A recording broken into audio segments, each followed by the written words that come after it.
राजेंद्र प्रसाद मांझी है। जी जी। नवादा जिला घर है, नरहट ब्लॉक अंदर नवादा जिला के नरहट प्रखंड के राहुल नगर मेरा घर हुआ। वैसे हम सीपीआई खेत मजदूर यूनियन के स्टेट एक्सिक्यूटिव मेंबर था और पिछले 2 महीने पिछले मैं जन स्वराज ज्वाइन किया हूँ। क्या क्या रीजन रहा जो आप सीपीआईएम को छोड़ के जन स्वराज? हाँ, रीजन रहा कि इन्हें विगत के वर्षों में जो हमारी अपनी समझ है, खास करके वाम दल वर्गीय लड़ाई का पक्षधर रहा है। इन्हें बीच के दिनों में मेरा मानना था कि जो लोग कहते हैं भाजपा को हराना है, सांप्रदायिक के खिलाफ, सांप्रदायिकता के खिलाफ वो लड़ाई है, अब इसको आप मानते हैं, तो मेरा मानना था कि सिर्फ एक झंडा से लड़ाई दी जा सकती है। कौन सा झंडा? वो मतलब वाम मोर्चा का एक झंडा। और आप 3 महासचिव हैं, वाम मोर्चा में 3 महासचिव बह रहा है। वो एमएल का है दीपंकर जी, और सीपीआई एक डी राजा, ये चोरी साहब है मार्शल का। और इसी तरह बिहार में 3 गो राज सचिव हो गए, अनेकों जिला सेक्रेटरी है, अनेक अंचल सेक्रेटरी। इस तरह से मेरा मानना है कि डिवाइडेशन होकर के आप लड़ाई को अंतिम मंजिल तक नहीं पहुंचा सकते। मतलब पार्टी का जो वहाँ पे एजेंडा है वो एजेंडा सबका सेम है, लेकिन उसका जो तरीका लड़ने का तरीका सबका अलग अलग है। वैसे हालात में पूंजीवादी व्यवस्था के खिलाफ आप जो लड़ाई लड़ रहे हैं वो संभव नहीं है। यही एक मतलब रीजन था। और ये रीजन की वजह से दिमाग में बात आई कि बिहार में लेनिन के विचारधारा के तहत प्रशांत किशोर जी का नया अभियान आया है, तो लगता है सेम मिल रहा है, लेनिन और मार्क्स का विचारधारा इनमें भी मिलती है। और इन्होंने जो प्रयास किया यह सराहनीय है। इसलिए मेरा अपना मानना हुआ कि यहाँ हम अगर ज्वाइन करते हैं तो जो वहाँ लड़ाई हम दे रहे थे, ये लड़ाई यहाँ हम दे, मतलब वहाँ पे जो दलित शोषित वंचित के लिए जो आवाज उठाने का मौका आपको सीपीआईएम के बैनर तले मिल रहा था, आपको लगता है कि जन स्वराज भी आपको ये मौका देगा? इसमें दलित शोषित वंचित को दूर नहीं किया जाएगा, उनकी बातों को रखा जाएगा या उन पे काम किया जाएगा? जी। तो आपके आसपास जितने भी लोग हैं, ये लोग भी हैं, ये लोग भी क्या सीपीआईएमएल के ही नहीं? आई क्या, हम आई से हैं, सीपीआई से थे। और ये लोग? ये तो दूसरा दल से ना है। मतलब ये एक ऐसा समूह है जिसमें सभी दल के लोग हैं? सभी दल का लोग। आप दोनों सीपीआई से हैं? आप सर? हम पहले बहुजन समाज पार्टी में प्रदेश महासचिव। आप बताइए। देखिए, मेरा नाम है रंजय कुमार यादव। हम अरवल जिला का जिला परिषद का अध्यक्ष रहे हैं। वर्तमान में हम सिविल कोर्ट का अधिवक्ता हैं, अरवल कोर्ट का। और पहले हम राजनीतिक तौर पर मैं बहुजन समाज पार्टी का जिला अध्यक्ष भी रहा हूं, प्रदेश महासचिव भी। लेकिन बिहार में जो राजनीति का हालात देखे, ये अन्य दलियों में जो है आजकल जो मेहनत करता है, जो झंडा टांगता है, जो गरीब गुरबा का बेटा या किसी भी समाज का बेटा जाति पाति धर्म से ऊपर उठकर झंडा टांगता है, लेकिन जो आज के दौर में जो राजनीतिक दल है, बहुत से दल है, कांग्रेस है, बीजेपी है, लोजपा है, राजदी है, जदयू है, वैसे जो शीर्ष नेता होते हैं, खास करके जब झंडा टंगवाने के बाद 4 साल बीत जाती है, जब चुनाव आता है, चाहे लोकसभा का चुनाव हो, चाहे विधानसभा का चुनाव हो, चाहे एमएलसी का चुनाव हो, चाहे राज्यसभा का चुनाव हो, और जब चुनाव आता है तो यहाँ जो गरीब गुरबा का बेटा झंडा टांगता है, जो कर्जकर्ता मेहनत करता है, उसको सीधे नकार दिया जाता है, कर दिया जाता है। और बालू माफिया, गिट्टी माफिया, भट्टी माफिया, दारू माफिया और अपराधी किस्म के व्यक्तियों को, बाहुबलियों को टिकट दे दिया जाता है। क्यों, ऐसा रीजन क्या है इसका? रीजन है कि उन लोग को लगता है कि मैं यहाँ पर गरीब गुरबा पर दबाव बना कर रखें और जाति को खंड खंड में तोड़ें और हम जमात में राजनीति नहीं करें। अच्छा। लेकिन प्रशांत किशोर जी जो बिहार की धरती पर एक जन स्वराज पार्टी का जो स्थापना किए, इनकी जो विचारधाराएं बिहार के लोगों के बीच में जो चलना शुरू हुआ, चाहे टीवी के माध्यम से, चाहे फेसबुक के माध्यम से, चाहे व्हाट्सएप के माध्यम से, या कोई भी यंत्र के माध्यम से, तो इनका विचार आया जो महापुरुषों ने कहे हैं।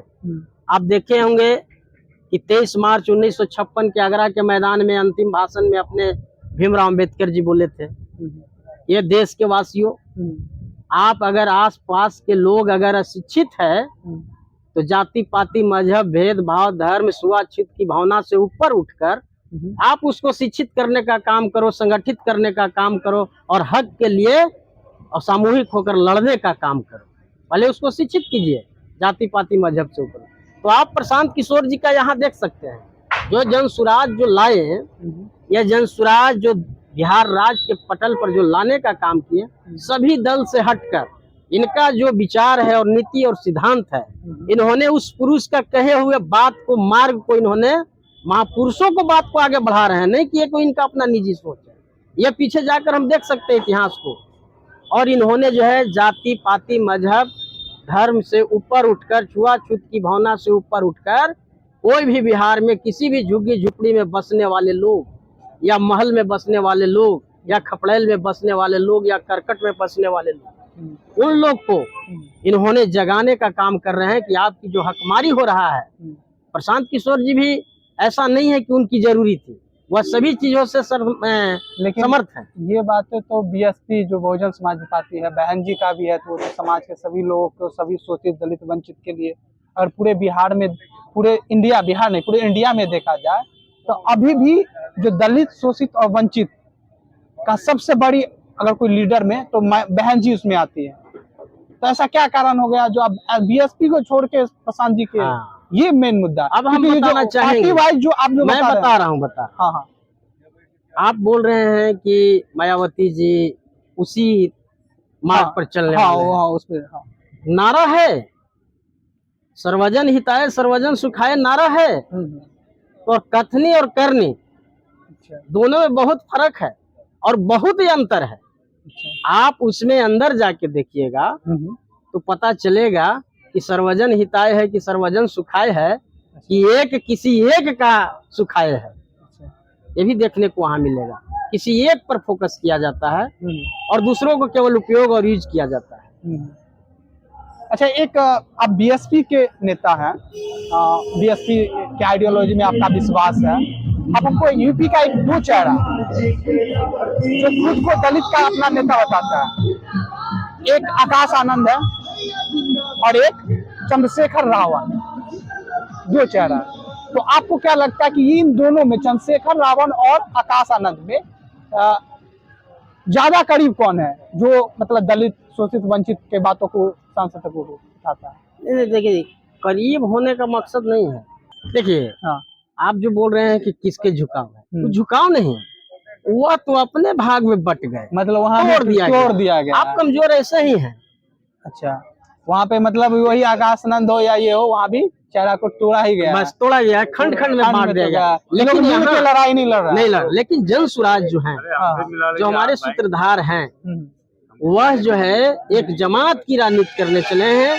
सभी समुदाय से जो गरीब गुरबा है, जो काबिल व्यक्ति है, उसको निकालने का कोशिश कर रहे हैं, उसका हक दिलाने का काम कर रहे हैं। वह जो हम लोग अदर स्टेट में जो काम करने के लिए प्लान कर रहे हैं बड़ी संख्या पर, उसको रोकने का प्रयास कर रहे हैं, और बिहार में किया जाएगा। अच्छा, एक और आपने बताया पूंजीवाद व्यवस्था, जो कि मतलब जो वहाँ का जो लोकल कार्यकर्ता होता है उसको 4 साल मतलब झंडा टंगाया जाता है, उसको दरकिनार कर दिया जाता है, और अंत में जो पूंजी लेके जो पैसा वाले लोग हैं उनको टिकट दिया जाता है पैसा लेके, इस तरह से। तो आपको क्या लगता है प्रशांत किशोर का जो ये जन सुराज है, इसमें भी पैसा लेके ही टिकट दिया जाता है?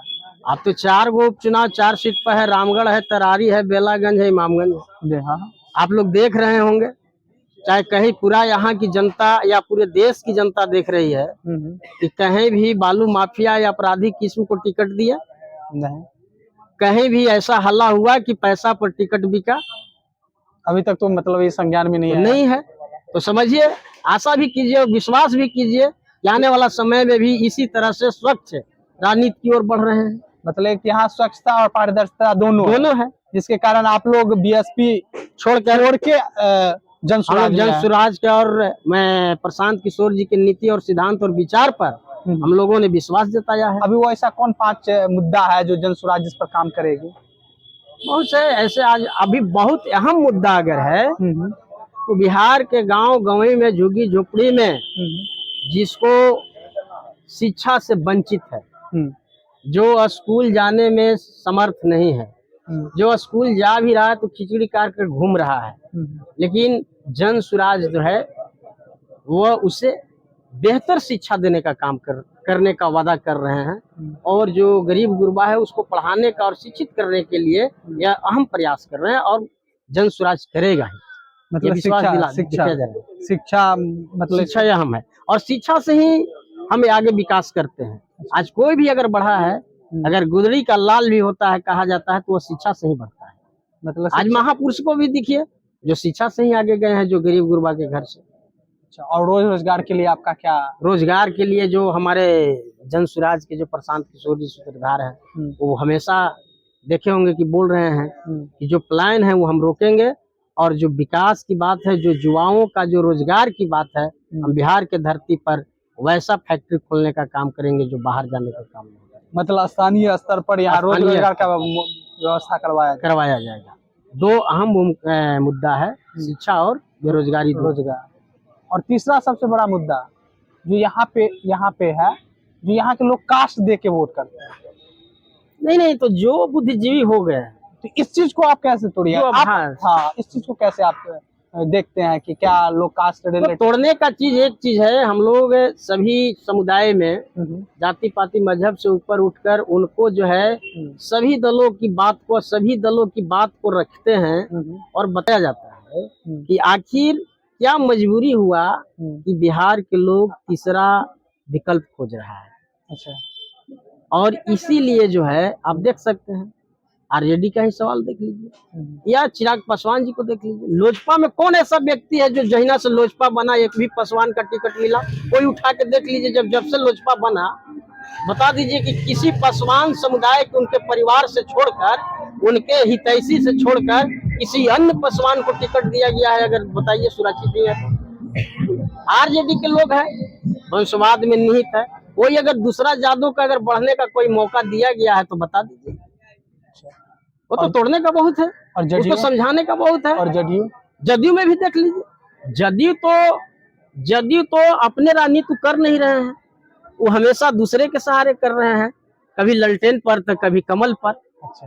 उनका अपना कहाँ है? मतलब अपना उनका कोई आइडियोलॉजी कोई नहीं है। वो मतलब वो केवल इधर और इधर किसी के साथ मिल सकता बस